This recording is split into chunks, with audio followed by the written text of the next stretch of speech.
Yeah, did you watch the episode when Tulsi Gabbard got on to defend herself and Joy Behar starts panicking and going over her notes while Tulsi is refuting everything that she said? Yeah, I mean, Joy Behar, like, again, these people have dementia. These are people who, like, should not be allowed out of the house.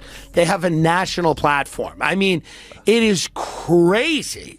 They have no idea. These people have never read, like, a book. I agree with mostly everything that's been said. I mean, we know that, only about 31% of Americans trust our healthcare system. We have a terrible healthcare system. And, doctors suffer because of big corporations as well. Doctors that want to do good, like my husband, operates on someone even though they don't have insurance and then has to sue health insurance companies to get paid for the work that he's been trained to do. Sunny Hostin just face-planted into a $450 million fraud scandal, starring none other than her own husband. Before she could even rehearse a fake gas for The View, Joe Rogan and Bill Maher torched her reputation from opposite ends of the media universe. One came with cold, brutal facts. The other brought the fire and sarcasm. Spoiler, neither offered tissues. Sunny, self-proclaimed queen of courtroom commentary and daytime virtue signals, just learned the hard way that life doesn't hand out fraud-proof vests. While she was busy lecturing America on ethics from her designer chair, her husband was allegedly out here running Fraud Simulator 3000 in real life. And no, these weren't Monopoly dollars. We're talking about a real, staggering $450 million. Not a typo, not an exaggeration. That's Wall Street-level scandal, wrapped in a reality TV-level meltdown. Now Sunny's sweating harder than someone getting audited and dumped at the same time, and America's watching every minute of fallout. Sorry, but life is random. The only word to describe it when a big game hunter gets trampled by an elephant and then eaten by lions is hilarious. Turns out, while Sunny was out here serving justice with extra sass, her husband might have been flipping invoices like pancakes and hiding money better than a magician hides cards. Offshore accounts? Check. Shady medical billing? Check. A suspicious allergy to IRS paperwork? Triple check. All the while, Sunny's been preaching order and integrity with every smug smirk on daytime TV. Meanwhile, her own household may have been the blueprint for how to disappear money in 10 steps or less. Now, the spotlight's turned and she's in a hot seat. No teleprompter, no script, just vibes, subpoenas, and a rapidly vanishing moral high ground.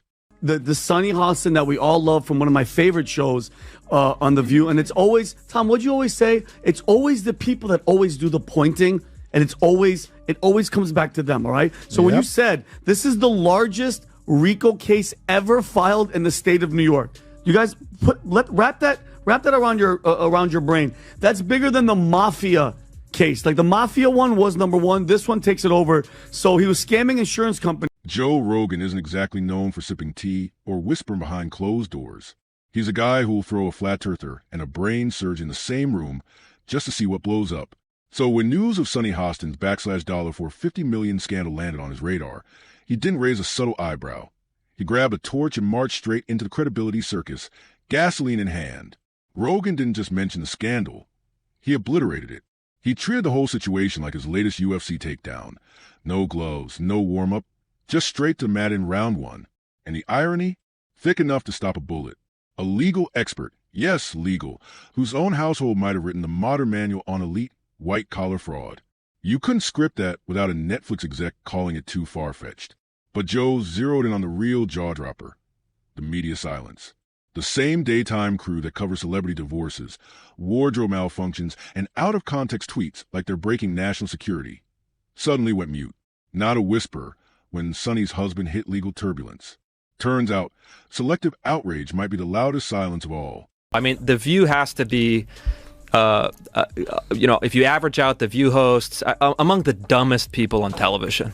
And so it's like they say the thing that people are thinking, but they say it very directly, so they expose whatever truth. But I don't think some of them are dumb. You don't think so? No, I don't think Sunny Hostin. You think it's deliberate? I think she's ideologically driven, and they have blinders on, for sure. I don't think Sunny's dumb. But Whoopi is certainly not the brightest person, and what she just said just doesn't make any sense. It's just like so silly to say. It's not a well thought out. We're talking full hush mode, no statements, no debates, not even a shady meme. Joe Rogan pointed out what everyone was already thinking but too afraid to say. If this was a tech bro or some loudmouth with a red cap, the media would have gone full WWE. Theme music, dramatic graphics, countdown clocks to court dates. But since it's one of their own, crickets. Maybe a little eye roll, a quick pivot, and boom, they're back to dissecting B-list drama. It's like the legal system called their house, and everyone hit ignore at the same time. Rogan didn't just expose a scandal. He exposed a selective outrage that shields certain people from the media's wrath, until it doesn't. He went full unfiltered, full throttle rant mode, calling out how these virtue-signaling media stars love to play more referees, until the foul gets called in their own damn house. Suddenly, it's all, please respect our privacy, and context matters, like they forgot they built entire careers dragging others without hesitation. In classic Rogan bulldozer fashion, he ripped into everything. Mainstream media priorities, fake outrage cycles, and the irony of so-called legal analysts failing to spot a multi-million-dollar crime spree unfolding in their own living room. How are you out here playing judge and jury when your man might be out back cooking the books? She is not implicated in the lawsuit at all, but it's just, I mean, Pat, you're married. Tom, you're married. If your husband's doing something, if he's allegedly doing something like this, you guys would know if your wives were up to some nefarious stuff. But let's just not forget who she is. She's been, for years, lecturing America about morality, inequality, systemic failures, and look at her track record. How many times has she had to go on in the past 2 months and look at the camera and do a legal apology for all the stuff that she said on the show? And then she also, on Trump's win, calling the loss because of uneducated white women that Trump won. We have to know that. This is accused. All accused. Yeah, all accused, but he's in the RICO. This is a big RICO case that her husband's in. While Joe Rogan was kicking in doors and flipping tables, Bill Maher strolled into the conversation like a silent assassin. Press tux, cocktail in hand, and sarcasm sharpened to the scalpel. He didn't yell, didn't need a sweaty podcast mic or an all-out blackout rant. Bill just dropped bars, calm, cold, and deadly. He set the scene with surgical precision. Sunny Hostin, the self-proclaimed queen of legal virtue, the woman who's built an entire career on being morally untouchable, now tangled in what looks like a real-life Greek tragedy. Not because she got cuffed, but because her entire brand screams, asterisk, I'm smarter, classier, and more lawful than you. Asterisk. So when the FBI knocks on her husband's door asking about hundreds of millions in missing money, it's not just a scandal. It's an identity crisis with a side of PR meltdown. Maher carved through the moment like a weary surgeon too tired to fake surprise. He didn't just roast Sunny. He dissected the hypocrisy, the illusion, the house of glass that was always going to crack. Because when you build your brand on judgment and then get hit with a scandal worthy of a Netflix true crime binge, you don't just lose the high ground. You fall off the mountain completely. Unlike Rogan's fire and brimstone takedown, Maher played it cool, ice cold. No rage, no rant. Just a dry chuckle and sigh, like a man who's watched the same hypocrisy rerun play out 1,000 times. His vibe? World-weary, razor-sharp, and unimpressed. Well, I had a different question, but it struck me that in the first segment you used the term woke, and you said that woke is what was sort of ruining everything. And I know that you're... No, I didn't say ruining everything. I said that's why Trump could get reelected. That's why Trump could get reelected. Yeah. So the term woke has been, in my view, co-opted by the right and weaponized and bastardized. And so I was surprised to hear you use the term because historically, as you know, because I think you're quite brilliant, that woke is a word used by the black community to note that we must be aware of social injustices. But this isn't just a scandal. It's a case study in elite double standards. Let's be honest. If this exact same fraud fiasco involved the spouse of a Republican senator or conservative commentator, Sunny Hostin would have had a full-blown meltdown on live TV. We're talking dramatic monologues, teary eyes, maybe even visual aids, followed by a 10-minute sermon on systemic corruption and moral decay. But now, silence, and some stiff body language that practically screams, asterisk, do not ask me anything right now. Asterisk, behind the scenes, you just know there's a memo floating around ABC reading something like, asterisk, under no circumstances should anyone acknowledge your husband just got smacked with a multi-million-dollar fraud indictment. Asterisk, seriously, don't even breathe in the direction of that courtroom. And Maher, he marinated in that irony like it was aged scotch. No shouting needed. The hypocrisy screamed for him. A woman who's built her entire brand on public moral lectures, now trapped in a PR disaster so massive. It deserves its own breaking news alert and custom theme music. But here's where it gets even juicier. When you align Joe Rogan's brawler energy with Bill Maher's surgical precision, you get a cultural solar eclipse. Two titans who rarely agree on anything suddenly seeing eye to eye? That's when you know it's real bad. This isn't just smoke. It's got a private residence in Scandaltown. Permanent address. Forwarding mail. Welcome to the fallout. Megan, I get it. I also hate Joy Behar. So I don't love you, but I also hate that squawking bird. So I hate the whole thing. And frankly, that show, you want to talk about a show that set women back, is The View. You want to talk about that show. If the CIA is engineering, Antifa and fucking the Capitol riot, some crazy misogynist engineered The View, because there's nothing worse than The View. In terms of, like, there are so many brilliant women out there. None of them are on The View. None of them have gone near the set of The View. I mean, they have brought in the lowest tier of the, what is it, the Y chromosome? No, double the X. Okay. Double X. They brought in the lowest of the double X's for that one. It's Joe Rogan and Bill Maher might as well live on different planets. One's floating in a sensory deprivation tank, pondering alien consciousness. The other's pacing around an HBO studio ranting about the collapse of modern values. But when it came to Sunny Hostin and the scandal, they landed on the exact same frequency. Pure disbelief wrapped in unfiltered mockery. And the real kicker? Sunny didn't even need to say a word. Her silence was the punchline. There she sat, center stage on national television, not even blinking at the raging legal chaos unraveling back home. Rogan and Maher filled in the blanks like artists with a grudge, fire, sarcasm, and enough shade to blot out the California sun. Rogan torched the media as spineless accomplices, too scared to speak up, too loyal to their club. Maher wasn't any softer.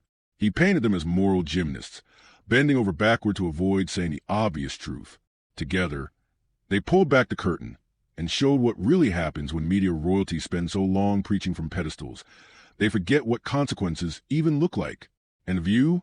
Oh, the great temple of televised outrage, where every celebrity misstep gets dissected like a high school biology project, suddenly developed a case of memory loss. No discussions, no roundtable, not even a soft, "This is hard, but we need to talk about it." Just silence, like nothing happened, like the FBI knocking on your husband's door over a $450 million scam is just another ordinary Tuesday in the land of selective accountability. I want to talk about Whoopi Goldberg because I got so many texts this week because she attacked me the week before. Sure. So she was, everybody was like, "Oh, Bill, I get you're enjoying the karma." First of all, I'm going to talk about this at the end of my show next week, teaser. But there is no fucking thing as karma, okay? Get over that. Whoopi attacks me on a regular basis. She says stupid shit on a regular basis. It just happened to coincide. But can I just... It felt like watching a bakery catch fire while everyone inside insisted the smell was just burnt toast. The View didn't just ignore the scandal. They sprinted past it with Olympic-level blinders, leaving the audience staring, wondering when accountability got voted off the panel. Meanwhile, Maher and Rogan were out here doing what real commentators should, tearing the mask off media hypocrisy, clowning the double standards, and reminding everyone, if you're going to preach in the mountaintop, you'd better make sure your house isn't built on a stack of federal indictments. Rogan laughed at the absurdity. Maher savored the arrogance like it was his weekend hobby. Together, they served up a cultural reality check. No fluff, no filters, just a message loud and clear. Knowing which fork to use at a 5-star dinner doesn't earn you a pass from scrutiny. The elite don't get to skip the line just because they can pronounce charcuterie correctly. Truth doesn't care about your resume or your seat on daytime TV. Very strange show, but it's fun to watch. It's just fun to watch them. It's good entertainment. Yeah. Undoubtedly. Well, they're just, it's interesting because I think Sunny is very intelligent, but she's ideologically captured. Right. That's sort of, I think the other ones, there's a couple of the other ones, don't have to name any names, who are just very dull-minded. But I think Sunny's not one of them. I think she's smart, but captured. Sure, I think she came into it with an agenda. Of course. They do everything with an agenda. Yeah. Let's be real. The wildest part of this whole thing wasn't some coordinated smear campaign or a bunch of conspiracy theorists with blurry Reddit screenshots. Nah, this was observational comedy at its finest. The facts were already screaming, and the optics were even louder. Sunny Hostin's silence? That was the mic drop. Here's a woman who made her career breaking down legal chaos for the masses in neat, digestible sound bites. But the moment the legal chaos showed up at her doorstep in cuffs, Crickets. No breakdown, no legal insight, just an uncomfortable stillness that spoke louder than any statement ever could. Rogan framed it like a cautionary tale. What happens when egos balloon unchecked in the media bubble? Maher? He framed it as a tragedy wrapped in irony, the kind that practically writes itself. And America? America sat back with jaws dropped as two voices from completely different galaxies arrived at the same conclusion. The moral pyramid scheme is falling apart. And the people at the top? They're busy rearranging the table settings like that's going to stop the whole thing from crashing down. Honestly, that's the real legacy of this whole mess. Not just that a talk show host's husband allegedly pulled off in a fraud to earn himself a Wall Street starter pack. Not just that Rogan and Maher dunked on it so hard that the echoes are still bouncing off studio walls. It's that when real scandal knocked, the loudest mouths in media suddenly became mimes. No smoking gun needed. When hypocrisy is doing backflips in plain sight, all it takes is someone bold enough to say, "Are y'all seeing this?" And Rogan and Maher, they were first in line to hit that buzzer and call it out. But isn't it interesting that it's called, I mean, I don't think they meant this when Barbara Walters invented it a long time ago, but it's The View. Well, that's the problem in America. But there is one view, right, and one that's clearly true opinion, and everybody else can go sit in the corner. That's correct. I think that's not actually. If hypocrisy had a rewards program, Sunny Hostin would be VIP Platinum with bonus points. And if staying silent during a personal scandal were an Olympic sport, she'd be on that podium with gold around her neck, a confused smile plastered across her face. Moral outrage used to be The View's breakfast special, hot, loud, and served with side of finger-wagging smugness. But lately, that kitchen's been eerily quiet. The same folks who roast anyone and everyone over tweets, headlines, or even an offhand look now can't find a single sentence when their own house is under investigation. The lectures on justice, ethics, and what decent people do, gone. Replaced by a silence so loud it could headline its own protest. Because when one of their own is tied to a $450 million scandal, the whole We Care About Accountability Act collapses faster than a folding chair at a rigged wrestling match. No need for spin. No need for theories. Just watch what they don't say. That's where the real story is. You can practically picture the View's production crew sweating through their pastel cardigans like it's a hostage situation. Asterisk. Okay, ladies, today we'll passionately dissect criminal justice reform, but let's skip the whole federal arrest involving Sunny's husband. Too triggering. Asterisk. Suddenly, the daytime defenders of justice are breaking out in hives at the first whiff of actual accountability. The mental gymnastics required to dodge that story, Olympic level, gold medal worthy. Someone call the judges. I saw you on The View. Yeah. Yeah, so that's been overwhelming my past couple days. So I just went in there, did my thing. I had no idea what to expect. I didn't know who Sunny Hostin was. I actually still really don't know. So I wasn't expecting necessarily for her to kind of try to ambush me in that way and attack my character in that way. Well, it is the show that people love to hate. Yes, that's true. That's true. They get so much hate watching viral clips of them saying ridiculous things. I mean, yeah. it is a rabies-infested... Sunny Hostin, legal analyst supreme, magically vanishes the moment the legal stuff gets real. The timing? So ironic it should be studied. And let's not pretend this is just one awkward oversight. It's starting to look like the new standard in scandal management comes with a loyalty clause. If you're in the elite club, your mess gets quietly escorted out the side door, ideally during a commercial break with no witnesses. But if you're not in the club, every misstep is blown up in HD, slow motion, and dissected like national security intel. The double standard is no longer subtle. It's practically screaming in surround sound. What used to be speaking truth to power has turned into speaking truth, unless it ruins mimosas. Enter Rogan and Maher, the unlikely duo of inconvenient truths. No filter, no fluff, no fake empathy. At the end of the segment, they didn't bring finger-wagging or moral high horses. They brought facts, sarcasm, and that brand of honesty mainstream media keeps dodging like it's contagious. They called it out for what it was, selective outrage and a glaring hypocrisy that the public's starting to see through. Well, their audience is not really their audience. Their audience is a group of people they bring in to watch television shows. I don't know if you've ever seen audiences before for TV shows, but a lot of them are paid. They're paid to be there. So, because they have to guarantee that there's going to be people there. So there's services that you hire. And when a show gets really, really popular, like Letterman or something like that, obviously it has its own fan base. Right. And those people will try to get tickets before anybody else does. And in that case, they probably don't need to use a service anymore. They just get actual fans. But arguably, like, the real fans of The View that are like, oh, these ladies are on point, most of those people can't leave the house. Like, they're probably... Right. They said what nobody else would. If you're going to build a career on being morally superior, your own closet better not be rattling with diamond-studded skeletons. Right now, Sunny's house isn't just rattling. It's screaming luxury crime drama. Meanwhile, her co-hosts are pretending the breeze in the studio is just from a broken AC. Here we are. A $450 million fraud case didn't just knock someone off a moral pedestal. It blew a crater through the entire set of performative punditry. This isn't just one person's hypocrisy. It's the whole circus act collapsing. Do as I say, not as I conceal. Yeah, that show's been canceled. At this point, The View can't even fake being a moral compass. The needle spinning like a blender on turbo, and the smoothie? Pure hypocrisy. And here's the roast of the century, when Joe Rogan and Bill Maher, two guys who probably argue over coffee orders, look at your high ground and burst out laughing. It might be time to shut down the TED Talk and launch a new show. Working title, Whose Husband Defrauded $450 million. Spoiler alert, we already know the answer. Maybe next week, The View will finally run a segment on accountability. And I don't mean that kind of accountability. Maybe they'll bring on an expert to talk about financial ethics.